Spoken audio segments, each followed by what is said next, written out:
Je pense que depuis le début de la saison, c'est la première fois que les gens voient autant mes dents. Surtout dans les débriefs. C'est la première fois que les gens voient autant mes dents. Quelle victoire du Real Madrid. Quelle victoire du Real Madrid et surtout quel match. Waouh. Après la victoire du FC Barcelone cet après-midi face à l'Atlético de Madrid, il fallait voir comment j'étais pas serein. J'étais pas serein, même si le Real Madrid ces derniers temps, vraiment collectivement parlant, s'est bien huilé. Notre cher Arbeloa n'a pas l'air de vouloir tomber dans le même piège que Xabi Alonso. Aujourd'hui, il est venu, malgré le retour de Kylian Mbappé et Jude Bellingham, il a remis sa même composition. Personnellement, c'était ma plus grande crainte sur ce match-là et il ne l'a pas fait. Il est resté sur ses idées, la même équipe, malgré l'absence de Thibaut Courtois. Il a juste eu à le remplacer par Lunin. Et défensivement parlant, la seule modification qu'il a apportée, c'est Carvajal à la place de Trent. Et ça, à vrai dire, on peut comprendre pourquoi il l'a fait, étant donné que Trent Alexander-Arnold aurait été confronté à Lookman. Il aurait été confronté à Lookman, il se serait fait tuer.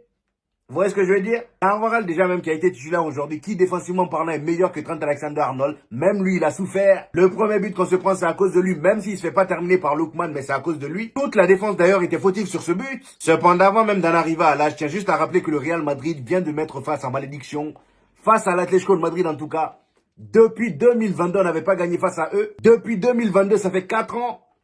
À chaque fois qu'on les rencontre, c'est soit match nul ou ils nous tapent. Et je tiens aussi à féliciter Arbeloa pour ce qu'il a fait aujourd'hui, parce qu'il y en a qui pourraient sous-estimer ça. Venir dans un match aussi important face à l'Atlético de Madrid, contre qui on n'a plus gagné depuis 2022, et mettre Kylian Mbappé et Jude Bellingham au banc, alors qu'ils sont disponibles, ça faut le faire. Il faut le faire. Arbeloa n'est pas tombé dans le même piège que Xabi Alonso. On se rappelle tous, hein.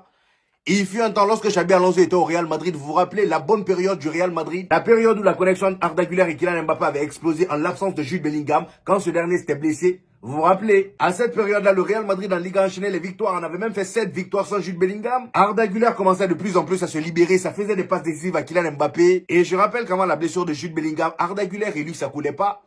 On se rappelle tous, dès le retour de Jude Bellingham de blessure, Xabi Alonso est tombé dans le piège. Il a réintégré à l'équipe. Et c'est là Arda Güler a commencé à bugger. Voilà, on a commencé à rentrer dans une mauvaise phase. On avait commencé à rentrer dans une mauvaise phase et c'est même l'Atlético de Madrid, eux, là, qui sont venus nous refroidir. On se rappelle? Donc aujourd'hui, sur ce match-là, j'attendais voir ce que Arbeloa allait faire. Est-ce qu'il allait tomber dans le même piège que Xabi Alonso? Eh ben non, il n'est pas tombé dans le même piège et il a géré la situation à merveille. Là, il avait Jude Bellingham et Kylian Mbappé qui étaient disponibles. Il les a mis au banc. Thiago Pitach, titulaire. Brahim Diaz, titulaire. Résultat, bien avant l'entrée de Kylian Mbappé, on menait déjà au score. On menait déjà au score, donc on ne peut pas dire que c'est grâce à Kylian Mbappé ou Jude Bellingham qu'on a gagné ce match-là. Non, aujourd'hui on a gagné grâce à Lunin et grâce à Vinicius. Aussi Valverde. Vous voyez ce que je veux dire? Bref, tout ça c'était pour mettre en lumière le travail d'Arbeloa aujourd'hui. Maintenant que ça c'est dit, parlons du match en soi qui moi m'a vraiment fait vibrer. J'ai rarement autant pris plaisir devant un match du Real Madrid cette saison. Les deux équipes aujourd'hui, que ce soit l'Atlético de Madrid ou le Real Madrid, nous ont respectés, footballistiquement parlant, dans l'intensité qu'ils ont mis sur le terrain, l'envie sur le terrain. Tout était au rendez-vous. Et ça, dès la première minute jusqu'à la dernière minute, tactiquement parlant, il n'y a rien à dire. Comme vous avez pu le voir aujourd'hui, l'Atlético de Madrid était venu dans l'objectif de nous tuer dès le départ. Raison pour laquelle, lors des 5 premières minutes, ils étaient pleins d'ambition. Fallait voir comment ils nous pressaient. Ils étaient hauts comme ça sur nous. Fallait voir comment ils nous pressaient.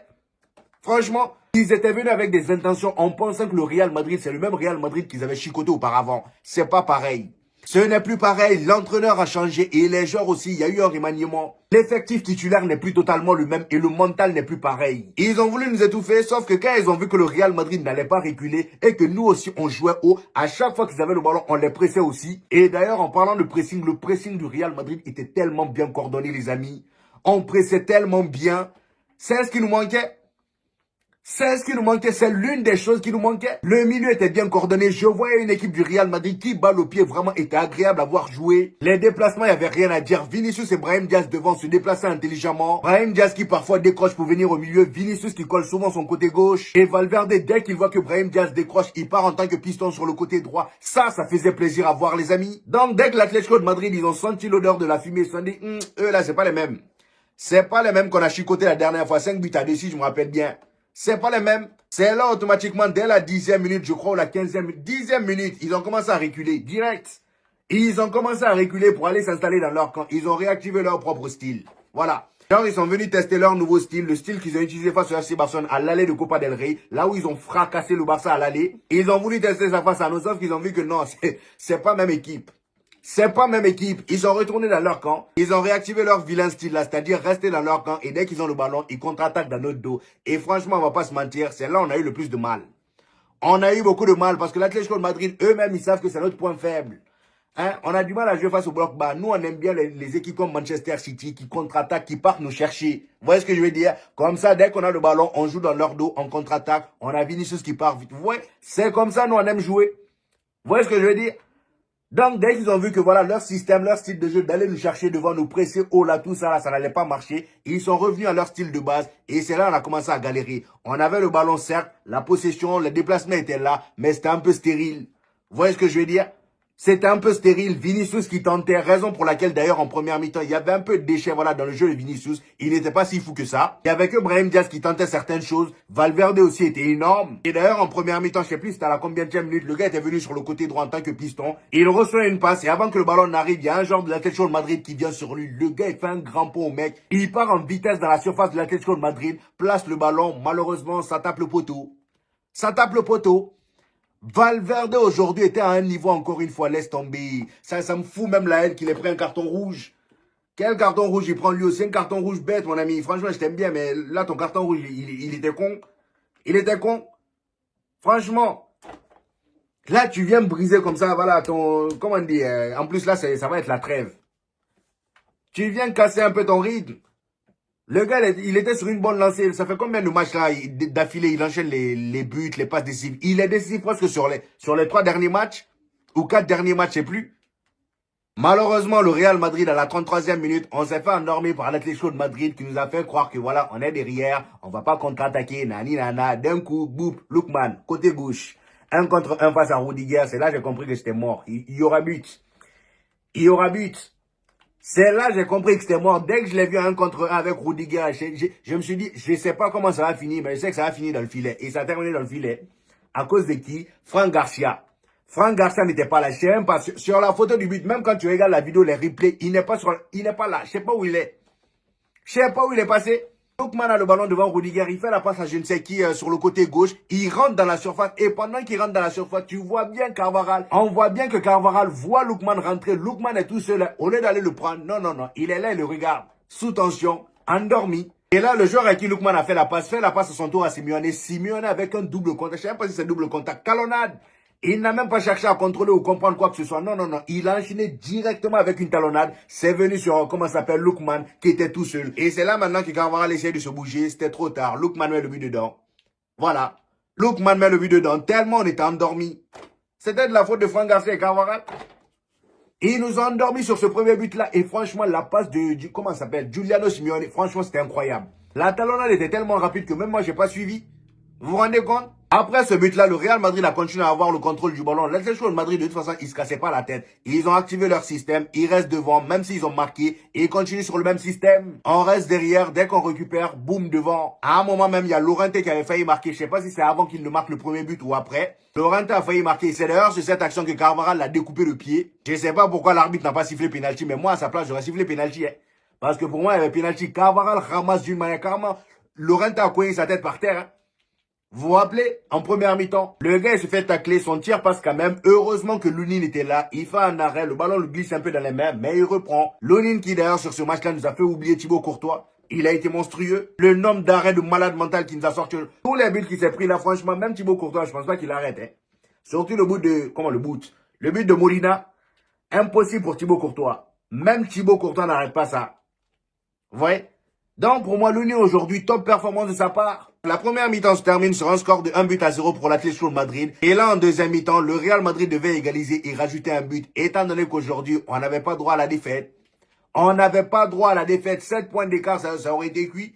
Les gars, là, fallait dire au revoir. Même s'il reste 9 matchs encore, tout peut se passer. D'autant plus que le Barça va devoir affronter l'Atlético de Madrid juste après. Tout peut encore se passer. Mais franchement, dans ce genre de situation-là, ça aurait été compliqué d'aller chercher le Barça. Vous voyez ce que je veux dire?